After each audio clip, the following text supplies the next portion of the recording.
ইরানের যুদ্ধ থামুক কিংবা না থামুক, হরমুজ প্রণালী খুলুক কিংবা না খুলুক, এবার কিন্তু ভারত খুঁজে নিয়েছে নতুন এক রাস্তা, বলা ভালো প্ল্যান বি। এবার ভারত দিয়েছে এমন এক মাস্টার স্ট্রোক যার ফলে মিটতে চলেছে ভারতের তেল আর গ্যাসের সংকট। কিন্তু প্রশ্ন হচ্ছে কিভাবে, কি সেই ভারতের প্ল্যান বি? হরমুজ প্রণালীর বিকল্প রাস্তা হিসাবে কোন রাস্তা পেল ভারত? তবে কি এবার সত্যি মিটতে চলেছে ভারতের তেল আর গ্যাসের সংকট? আজকের এই ভিডিওতে আমরা এই সমস্ত প্রশ্নের উত্তর এক এক করে তুলে ধরবো আপনাদের সামনে। তুলে ধরবো ভারতের প্ল্যান বির কথা। তাই অবশ্যই ধৈর্য ধরে এই ভিডিওটি শেষ পর্যন্ত দেখতে ভুলবেন না। শুরুতেই আপনাদের জানাবো, গত 3 মাসেরও বেশি সময় ধরে মধ্যপ্রাচ্যে কিন্তু ইরান আর আমেরিকার মধ্যে যুদ্ধ চলছে। এই যুদ্ধের ফলে কিন্তু অস্থির হয়ে উঠেছে বিশ্বের অন্যতম গুরুত্বপূর্ণ জলপথ হরমুজ প্রণালী। কারণ এই হরমুজ প্রণালী দিয়েই বিশ্বের প্রায় 20% তেল পরিবহন করা হয়। ভারতেও এর প্রভাব পড়েছে, কারণ ভারতের তেল, গ্যাস, সারের একটা বড় অংশ এই পথ দিয়েই নিয়ে আসা হয়। আর হরমুজ প্রণালীতে সংকট মানে ভারতের মাথা ব্যথা, আর তার প্রমাণ আমরা গত কয়েকদিন ধরে পেয়েছি। ভারতের তেলের দাম, পেট্রোল ডিজেলের দাম হু করে বাড়ছে, গ্যাসের সংকট দেখা দিচ্ছে, গ্যাসের দাম বাড়ছে। তবে এরই মধ্যে ভারত কিন্তু একটা মাস্টার স্ট্রোক খেলে দিয়েছে, যার ফলে হরমুজ প্রণালী বন্ধ হলেও ভারতের বাণিজ্য আর তেল এটা কিন্তু বন্ধ হবে না। কি সেই প্ল্যান, কিভাবে তা করলো, সেটা এবার আপনাদের জানাবো। তার জন্য আপনাদের খুলতে হবে মধ্যপ্রাচ্যের মানচিত্রটা। এই মানচিত্রে আপনি যদি হরমুজ প্রণালীর জায়গাটা লক্ষ্য করেন, দেখবেন এই সরু জলপথের দুদিকে দুটো দেশ রয়েছে, একদিকে ইরান, অন্যদিকে ওমান। আর এই ওমানই হচ্ছে ভারতের সেই প্ল্যান বি। কেন প্ল্যান বি, কি করে প্ল্যান বি হলো, সেটাই আপনাদের জানাবো। আপনাদের প্রথমেই জানাবো, ওমান খুব ছোট্ট একটা দেশ, এটা ঠিক কথা। ওমানের জনসংখ্যা মাত্র 55 লক্ষ। ওমানের অর্থনীতিও খুব একটা শক্তিশালী নয়, এগুলো সবই ঠিক। কিন্তু ওমানের মূল রহস্য লুকিয়ে রয়েছে এর ভৌগোলিক দিক থেকে। কারণ মধ্যপ্রাচ্যের বেশিরভাগ দেশ যেমন হরমুজ প্রণালীর ওপর নির্ভরশীল, তেমনি ওমান কিন্তু এই হরমুজ প্রণালীর ওপর নির্ভরশীল নয়। কারণ একদিকে মধ্যপ্রাচ্যের বিভিন্ন দেশ যেখানে হরমুজ প্রণালীর ওপর নির্ভরশীল, সেখানে ওমান কিন্তু এই হরমুজের ওপর নির্ভরশীল নয়। কারণ ওমানের বিশাল উপকূল রেখার একটা বড় অংশ সরাসরি আরব সাগর এবং গালফ অফ ওমানের সঙ্গে যুক্ত। অর্থাৎ হরমুজে সমস্যা হলেও ওমানের বহু বন্দর কিন্তু খোলা থাকে। বিশেষ করে দুটো বন্দরের কথা এখানে বলা হয়েছে, একটা হলো সালালা বন্দর এবং অন্যটি হলো দুকম বন্দর। এই দুই বন্দরই এখন ভারতের কাছে হয়ে উঠেছে বিকল্প প্রবেশদ্বার। অর্থাৎ মধ্যপ্রাচ্যের কাছে এই হরমুজ যতটা গুরুত্বপূর্ণ, সেটা কিন্তু ওমানের কাছে নয়। কারণ ওমানের নিজস্ব রুট রয়েছে, নিজস্ব বন্দর রয়েছে বড় বড়, যেগুলো কিন্তু ভারতের কাছে বিকল্প প্রবেশদ্বার হতে পারে হরমুজের বিপরীতে। কিন্তু প্রশ্নটা হচ্ছে, ওমান হঠাৎ করে ভারতের সাহায্য করবে কেন? চলুন সেটাও আপনাদের জানিয়ে দিই। 1 জুন থেকে কার্যকর হয়েছে ভারত আর ওমানের মধ্যে একটি মুক্ত বাণিজ্য চুক্তি। ইংলিশে বলা হচ্ছে CEPA, comprehensive economical partnership agreement. শুনতে হয়তো একটা সাধারণ বাণিজ্য চুক্তি মনে হতে পারে, কিন্তু এর গুরুত্ব অনেক বেশি। বিশেষজ্ঞরা বলছেন এটা শুধু একটা ব্যবসার চুক্তি নয়, এটা ভারতের জ্বালানি নিরাপত্তা নিশ্চিত করার কৌশল। অর্থাৎ আগামী দিনে মধ্যপ্রাচ্যে যদি আরো বড় কোনো সংঘাত হয়, তাহলে ভারতের হাতে থাকবে একটা বিকল্প রাস্তা।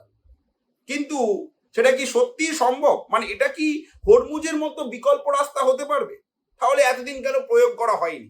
এর প্রমাণটা কি যে হরমুজের সমান সমান এই রাস্তা আমাদের ব্যবসায় সাহায্য করতে পারবে? তারও মধ্যে কিন্তু পরিসংখ্যান রয়েছে, আমরা মুখে কথা বলবো না, পরিসংখ্যান তুলে ধরবো আপনাদের সামনে। 2025 সালে এপ্রিল মাসে মধ্যপ্রাচ্যের বিভিন্ন দেশ থেকে ভারতের আমদানি ছিল $15 বিলিয়ন। মানে যখন যুদ্ধ শুরু হয়নি, 1 বছর আগের কথা বলছি আমরা। 2025 সালের এপ্রিল মাসের কথা আমরা বলছি। মধ্যপ্রাচ্যের বিভিন্ন দেশ থেকে ভারতের আমদানি ছিল প্রায় $15 বিলিয়ন।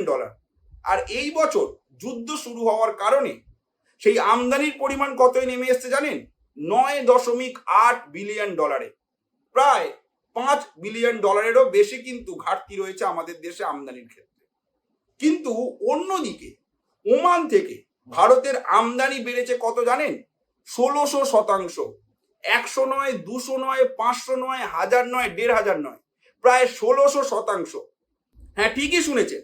$430 মিলিয়ন থেকে বর্তমানে ভারতে ওমান থেকে আমদানি বেড়েছে $7.2 বিলিয়ন।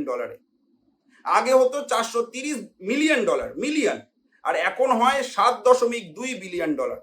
এর মধ্যে রয়েছে অপরিশোধিত তেল, ইউরিয়া এবং আরো অনেক গুরুত্বপূর্ণ পণ্য।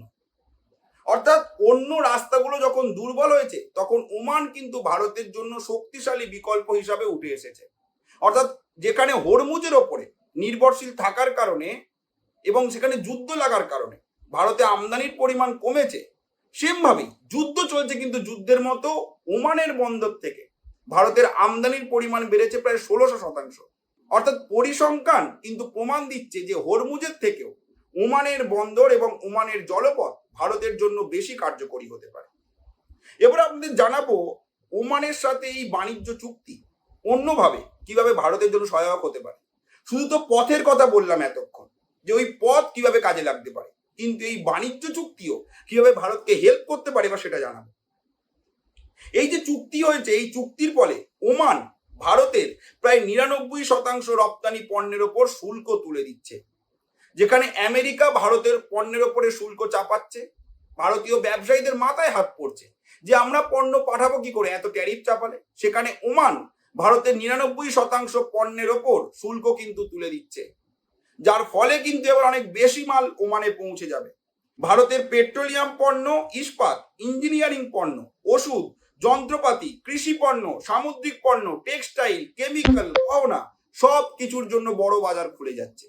শুধু খাবারের জন্যই দেখুন, ভারতের মধু, কাজু, বোনলেস মাংস, বেকারি পণ্য, চকলেট, মিষ্টি, মিনারেল ওয়াটার, চিজ, দই, দুধ, ক্রিম, মাখন, ফ্রোজেন মাছ, একের পর এক এবার ভারতীয় পণ্য কিন্তু নির্দ্বিধায় পৌঁছে যাবে ওমানে।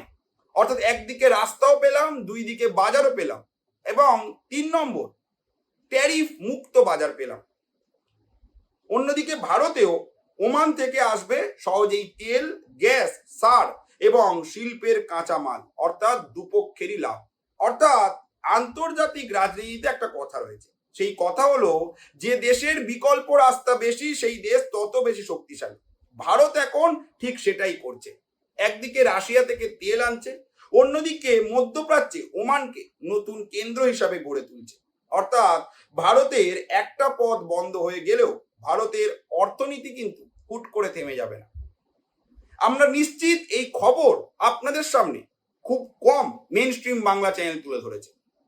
তাই আপনারা জানান ভারতের জন্য ওমান কতটা লাভজনক হতে পারে। আপনাদের মতামত এই বিষয়ে কি তা কিন্তু জানাতে ভুলবেন না কমেন্ট করে। আর যদি এরকমই আরো কন্টেন্ট দৈনিক আমাদের চ্যানেলে পেতে চান, দৈনিক লেটেস্ট আপডেট সম্পর্কে জানতে চান, তাহলে কিন্তু অবশ্যই ফলো এবং সাবস্ক্রাইব করতে হবে আমাদের এই চ্যানেলটি। ধন্যবাদ।